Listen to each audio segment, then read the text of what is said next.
Hello, everyone. Welcome to After the Buzzer. This is the video series associated with our podcast, Game Tape Rewind, where we dive in a little bit deeper about a particular topic, player, or really anything we want to talk about that has to do with the main episode. My name is Chris Brown. I am joined, as always, by my good friend and co host, Eric Hastings. In our main episode of Game Tape Rewind, this time we talked about the miraculous Leicester City 2015-2016 Premier League champion season. And for this video, we are going to be talking about somebody that is near and dear to your heart, Mr. Eric Hastings, and that is N'Golo Kanté. I was thinking about doing the chant, but I live in an apartment complex. I don't want to get too rowdy. Yeah, I mean, if you're even somewhat familiar with the game of soccer, and even if you're just watch the World Cup and follow the bigger players, this name is starting to become a little more important to you. And for those who are big soccer fans, not only has it been an important player for I wouldn't say a long time, but it's an astronomical rise to the upper echelon of not just skill and top tier gamesmanship and production, but just a very cultural kind of phenomenon surrounding this larger than life in reality, a 5'6", probably maybe 140 pound, player who has just kind of really shocked the football world over the past few years. For sure. I think the best way to describe him is just a game wrecker. He will go in and make you miserable for 90 minutes. And I think that's even underselling it a little bit, because he has proven he has enough of a attacking capability that, as recently as this week, I've seen esteemed soccer writers and journalists making a case for why he should win the Ballon d'Or, because he's so instrumental in every team he plays on success, and they always seem to be successful when he's on the field. Yeah, it's important to note this meteoric rise, and again, to mention his personality. If you don't know him, you just look up a picture of N'Golo Kanté. He's this just smiling man, just this kind of just beautiful, seemingly warm spirit. You just kind of want to give him a hug. And he, is born to Malaysian parents, and they went to France when he wasn't too old, and he had this meteoric rise where basically every year it was incredibly intentional. Starting in 2012, when he started at kind of the bottom of the French leagues, and then for the next 3 years he rises up through these French leagues, and then he signs in 2015 for Leicester City, which of course was what our episode was just about, and has this wonder season where he is the engine that makes that team go.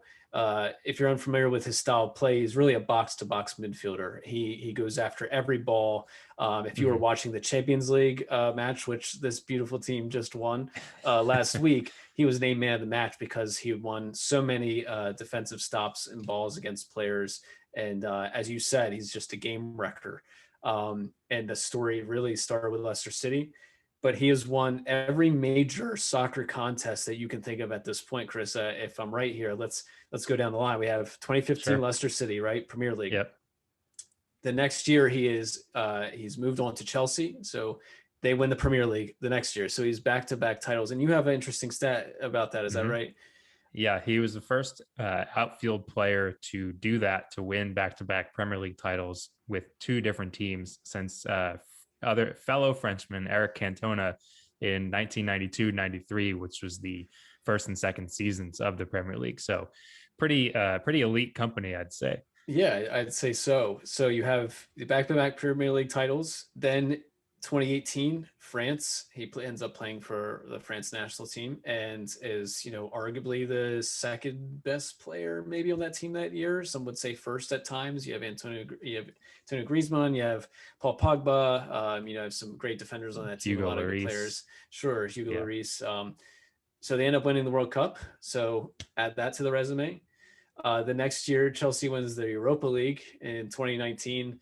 And then rewind to 1 week ago where, the greatest, championship you can win in club football, the Champions League, we just won against Manchester City, again, being named man of the match. So in just a few short years, again, 2012 was his first time really playing on a larger scale. And that's the bottom of the French league to now 2020. And he's the most decorated football player, probably outside of some of the much older, players like Messi and Ronaldo and things of that nature.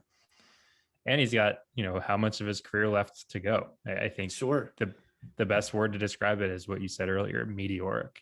Mm-hmm. Sort of seemed like it was from out of nowhere, and now he is the belle of the ball, to say the least. Absolutely. Yeah. I'm going to be looking for a new soccer kit very soon. I was wearing my Christian Pulisic one during the Champions League. This is an older Chelsea jersey with Oscar in the back, former midfielder for us as well. But I would say that Kanté is probably the most important player to a particular club team, maybe in all of competitive soccer at the current moment. And as you said, most people in the soccer world are advocating for him to be the best, to be named Player of the Year this year. And I hope he does, because it certainly deserves it. And again, he's an incredibly humble and not self advocating player. He's certainly not going to give Yeah. an interview and tell you that he thinks he deserves it. So it's just, how do you not root for somebody like that? All right. We do love humility here on Game Tape Rewind. You don't get a lot from Well, me, but you can get a lot from my favorite players. yeah. Well, let us know what you think. Should he win the Ballon d'Or? Have you seen any other players have this meteoric rise in such a short period of time? You can comment below on this video. Be sure to check out the main episode of Game Tape Rewind. We did a full deep dive on Leicester City's championship winning season. We think you'll enjoy it. For now, we'll sign off and say thanks for watching, and we will talk to you next time.